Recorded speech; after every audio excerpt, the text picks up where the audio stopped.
Resulullah Enes ibn Malik'ten. Enes ibn Malik kim? Ebu Amr. Enes ibn Malik kim?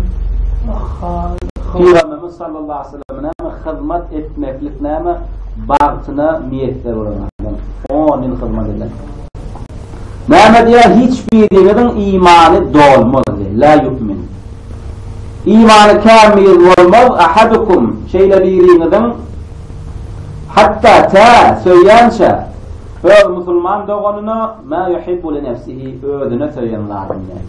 Yani ödüňde İslam hayrını değil, ödüňde İslam gowlugyny değil. Ya ödüňizden götürülüp gitmekligini İslam ziyanınydan, musulman doğanymyzyň götürülüp ýok bolup gitmekligini islemeseňiz diye. Ödüňde gelen haýry musulman doğanymyzda söýüp ödüňde gelmesi näme ziyanly bolanlaryny musulman doğanymyzda da gelmekligini näme istemeýän derece ýetýän şeňe diye imanyňyz dolmaz.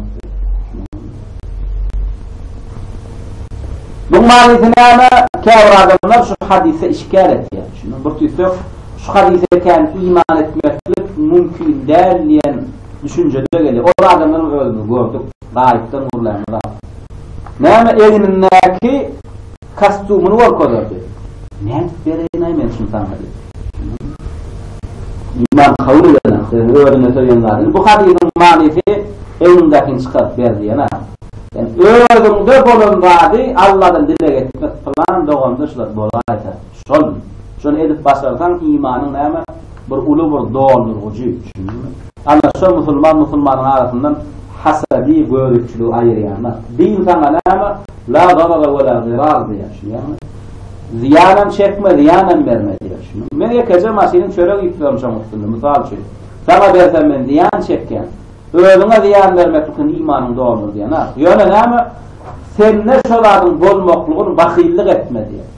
Ve ey Allah'ım falan doğumda men ki alacak bir maşin versem, ya öysüz oğlakı gözüm törümü garip doğumum olsa, senin näme bir kovuyum olsa, oturup bir dile etsen, falan doğumda bir kötünp görmese, bir öz başçarasına bir zahir olsa, ya bir perzentli adam näme, bir perzentsiz dostu bolsa, bir dile etsen şu plan doğulmam bir perzentli bolsa, ya ilmi bolsa, ana şonu isläp başarmaklyk manydy.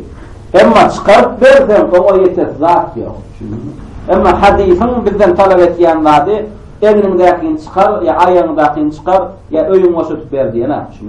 Özüňde bar bolan gowuzada doğulma näme, söý iste, şonu da sende bar bolanlaryň bolmagyny istediýär. Ve öğlüme gelmesi näme ziyanlarına bir musulman doğanına näme gelmekligini näme islemedi.